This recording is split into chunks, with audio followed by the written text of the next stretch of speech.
포스트 차이나, 즉 중국 다음은 어디일까요? 아마 열의 아홉은 망설임 없이 베트남이나 인도를 떠올리셨을 겁니다. 뉴스에서 매일 떠들고 서점 베스트셀러 코너만 가도 온통 인도 이야기뿐이니까요. 하지만 죄송한 말씀을 드려야겠네요. 만약 여러분이 지금 베트남과 인도에만 주목하고 있다면 이미 한 발 늦은 겁니다.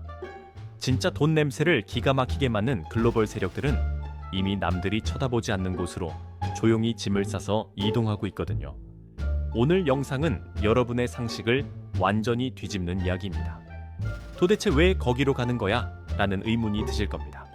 그곳은 바로 중앙아시아의 거인 카자흐스탄입니다. 어떤 분들은 고개를 갸웃하실 겁니다. 거기 그냥 구소련 연방의 사막나라 아니야? 혹은 석유 좀 나는 것 말고 뭐가 있어? 라고 말이죠. 하지만 사업을 하시는 사장님들, 그리고 돈의 흐름을 쫓는 투자자분들은 촉을 세우셔야 합니다. 삼성과 현대, 구글과 같은 초일류 기업들이 왜 굳이 인프라도 부족해 보이는 이 낯선 땅에 수조 원을 쏟아붓고 있는지, 그들이 무엇을 받는지 알아야 하니까요. 오늘 영상을 끝까지 보시면 여러분이 알고 있던 세계 지도가 완전히 새롭게 그려질 겁니다. 남들이 베트남 펀드 들고 있을 때 진짜 부자들은 왜 카자흐스탄행 비행기표를 끊는지 그 비밀스러운 이유를 지금부터 낱낱이 공개합니다. 먼저 우리가 가진 고정관념의 벽부터 부셔야 합니다. 우리는 흔히 신흥국 투자를 생각할 때 인구수와 저렴한 인건비를 최우선으로 꼽습니다. 중국이 그랬고 베트남이 그랬으니까요. 하지만 지금은 2025년입니다. 게임의 룰이 바뀌었습니다. 이제는 누가 더 싸게 만드느냐가 중요한 게 아니라 누가 더 안전하게 자원을 확보하고 끊김없이 물건을 배달할 수 있느냐가 생존의 조건이 되었습니다. 생각해 보십시오. 중국은 미중 갈등으로 관세 폭탄을 맞고 있고 베트남은 전력난과 인건비 상승으로 허덕이고 있습니다. 인도는 어떤가요? 복잡한 행정 절차와 열악한 인프라 때문에 공장 하나 짓는데도 수년이 걸립니다. 글로벌 기업들은 지쳤습니다. 그래서 그들은 지도를 펴고 새로운 조건을 찾기 시작했습니다. 첫째, 자원이 풍부할 것. 둘째, 유럽과 아시아를 잇는 길목에 있을 것. 셋째, 정치적으로 어느 한쪽에 치우치지 않을 것. 이 까다로운 조건을 완벽하게 충족하는 유일한 나라가 지구상에 딱 하나, 카자흐스탄뿐이었던 겁니다.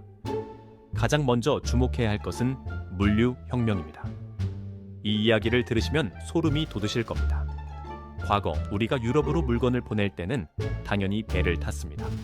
수에즈 운하를 지나야 했죠. 하지만 최근 홍해 사태 보셨죠?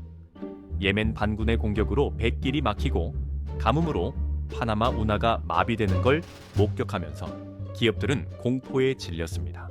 바다는 더 이상 안전하지 않다. 그래서 땅으로 눈을 돌렸는데 시베리아를 통하자니 러시아 제재가 걸립니다. 그때 혜성처럼 등장한 것이 바로 중간회랑, 영어로는 미들 코리도라고 불리는 루트입니다. 중국 서부에서 출발해 카자흐스탄의 철도를 타고 카스피해를 건너 아제르바이잔, 튀르키예를 거쳐 유럽으로 들어가는 이 길. 이게 왜 혁명이냐고요? 중국에서 유럽까지 배로 가면 45일이 걸리는데 이 철도길을 이용하면 15일이면 도착합니다. 시간이 돈인 비즈니스 세계에서 이것은 기적과도 같습니다. 지금 카자흐스탄의 화물 터미널은 밀려드는 컨테이너를 처리하느라 밤낮 없이 돌아갑니다. 단순히 땅만 빌려주는 게 아닙니다. 통행료를 챙기고 물류기지를 짓고 그 주변에 도시가 생겨납니다. 과거 실크로드의 영광이 21세기에 부활하고 있는 것이죠. 이 흐름을 읽은 한국의 물류기업들도 이미 현지에 진출해 거대한 물류센터를 짓고 있습니다. 이것은 단순한 운송업이 아니라 유라시아 대륙의 혈관을 장악하는 거대한 이권 사업입니다. 하지만 물류보다 더 무서운 잠재력은 바로 땅 밑에 있습니다. 이게 오늘 이야기의 하이라이트입니다. 베트남과 인도는 물건을 조립하는 곳이지만 카자흐스탄은 물건의 근원을 가진 나라입니다. 전기차 시대 4차 산업혁명 시대의 가장 무서운 무기가 무엇입니까? 기술? 아닙니다. 바로 핵심 광물입니다. 카자흐스탄 땅 속에는 멘델레예프 주기율표에 있는 원소 105가지 중 99가지가 묻혀 있다는 말이 있을 정도입니다. 그냥 있다 정도가 아니라 쏟아진다는 표현이 맞습니다. 특히 우라늄을 주목하십시오. 전 세계 생산량의 43%가 카자흐스탄에서 나옵니다. 압도적인 세계 1위입니다. 최근 AI 데이터 센터 때문에 전력이 부족해지면서 빅테크 기업들이 소형 모듈 원전, SMR을 짓겠다라고 난리인데 그 연료인 우라늄을 쥐고 있는 게 누구입니까? 바로 카자흐스탄입니다. 우라늄뿐만이 아닙니다. 배터리의 심장인 리튬, 반도체의 핵심인 히토리움, 티타늄, 구리까지. 지금 미국과 유럽연합은 중국산 광물 의존도를 낮추기 위해 사활을 걸고 있습니다. 그 대안으로 선택한 파트너가 바로 카자흐스탄입니다. 프랑스의 마크롱 대통령이 미국의 국무장관이 왜 바쁜 일정을 쪼개 이 나라를 방문해서 악수를 청했을까요? 단순한 우정일까요? 천만의 말씀입니다. 이것은 자원 전쟁입니다. 미래 산업의 쌀인 핵심 광물을 확보하기 위한 선진국들의 구애 작전인 셈입니다. 이런 나라에 투자한다는 것은 곧 다가올 자원 슈퍼사이클의 파도에 올라탄다는 뜻과 같습니다. 그렇다면 한국 기업들은 거기서 뭘 하고 있냐는 질문이 나오겠죠. 이거 진짜 중요한 신호입니다. 놀라지 마십시오. 이미 우리 기업들은 그곳에서 국빈 대접을 받고 있습니다. CU 편의점이 카자흐스탄 골목 상권을 장악하고 있고 기아 자동차는 현지에서 조립 공장을 돌려 국민차 대접을 받습니다. 심지어 두산 에너빌리티는 노후 발전소 현대화 사업을 따냈습니다. 대기업들이 바보가 아닙니다. 철저한 시장 조사 끝에 인구는 적지만 소득 수준이 높고 자원으로 번 돈이 풀리기 시작한 이 시장의 폭발력을 미리 간파한 겁니다. 인도나 베트남은 이미 레드오션이라 경쟁이 치열하지만 카자흐스탄은 이제 망문이 열린 블루오션이라는 걸 본능적으로 아는 거죠. 특히 한국인에게만 주어지는 특별한 기회가 있습니다. 카자흐스탄 사람들은 자신들을 아시아의 마지막 호랑이라고 생각하며 같은 알타이 문화권인 한국에 대해 엄청난 호감을 가지고 있습니다. 일명 고려인이라 불리는 우리 동포들이 사회 지도층에 많이 진출해 있다는 점도 엄청난 네트워크 자산입니다. 중국 기업들은 자본을 무기로 들어와서 자원만 캐내가려 한다는 비판을 받지만 한국 기업들은 기술을 전수하고 일자리를 만들어주는 진정한 파트너로 인식되고 있습니다. 이것이 바로 숫자로 보이지 않는 코리아 프리미엄입니다. 여기서 잠깐 여러분이 투자자로서 반드시 알아야 할 숨겨진 보석 같은 이야기를 하나 해드리겠습니다. 많은 분이 카자흐스탄을 낙후된 개발도상국으로 생각합니다. 금융 시스템도 엉망이고 현금 뭉치를 들고 다닐 거라고 상상하죠. 천만의 말씀입니다. 카스피라는 기업을 들어보셨나요? 이 기업은 카자흐스탄의 카카오톡이자 토스이자 쿠팡입니다. 인구 2천만 명 중에 1,300만 명이 이 앱을 씁니다. 노점상에서 사과 하나를 사도 QR코드로 결제하고 세금 납부부터 자동차 등록까지 앱 하나로 다 해결합니다. 오히려 핀테크 분야에서는 한국보다 더 앞서 있다는 평가를 받기도 합니다. 이 기업 어디에 상장되어 있는지 아십니까? 바로 미국 나스닥입니다. 시가총액이 수십조 원에 달합니다. 이게 무엇을 의미할까요? 카자흐스탄은 단순한 자원팔이 국가가 아니라는 겁니다.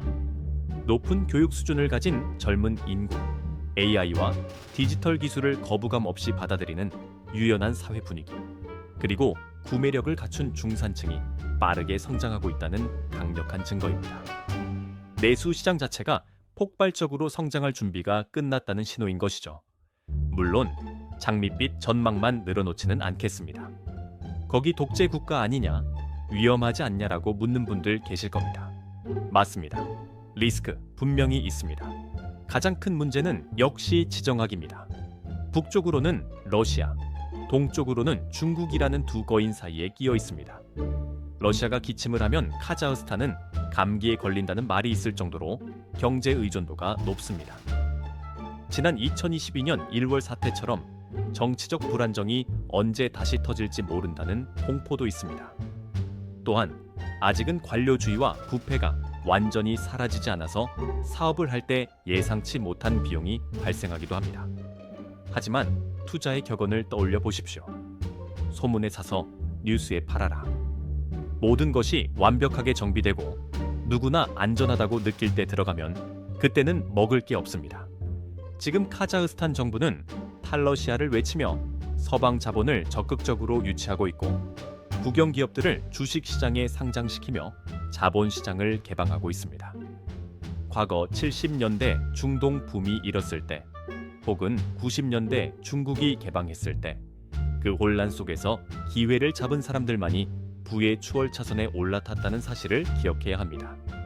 남들이 거기 위험하지 않아? 라고 물을 때가 어쩌면 진입해야 할 가장 안전한 시점일 수 있습니다. 자, 정리를 해보겠습니다. 이 영상이 끝나고 나면 누군가는 좋은 정보였어 하고 다시 넷플릭스를 켜겠지만 누군가는 구글 어스를 켜고 카자흐스탄의 알마티와 아스타나를 검색해 볼 것입니다. 그리고 또 누군가는 관련 주식이나 ETF 혹은 비즈니스 기회를 찾기 위해 밤을 새울 것입니다. 부의 추월 차선은 바로 그 작은 실행의 차이에서 갈립니다. 여러분의 검색창에는 이제 인도 주식이나 베트남 여행 대신 카자흐스탄 경제가 입력되어야 합니다. 단순히 주식 종목 하나를 추천하려는 게 아닙니다. 세상에 돈이 흐르는 큰 물줄기가 바뀌고 있다는 걸 말씀드리는 겁니다. 제조업의 시대에서 자원 안보의 시대로, 해양 물류의 시대에서 내륙 물류의 시대로 넘어가는 이 거대한 변곡점. 그 교차점에 카자흐스탄이 서 있습니다. 남들이 다 아는 정보는 정보가 아니라 상식입니다. 상식으로는 큰 돈을 벌 수 없습니다. 오늘 이 영상을 보신 여러분만큼은 베트남, 인도라는 낡은 정답지에서 벗어나 유라시아 대륙의 심장부에서 꿈틀대는 새로운 기회의 맥박을 느끼셨으면 합니다. 지도는 거짓말을 하지 않습니다. 그리고 돈은 거짓말을 하지 않는 지도를 따라 가장 효율적인 곳으로 흐릅니다. 기회는 준비된 자에게만 보인다는 말, 오늘 카자흐스탄 이야기를 통해 다시 한번 확인하시기 바랍니다. 여러분의 성공적인 투자를 진심으로 응원합니다.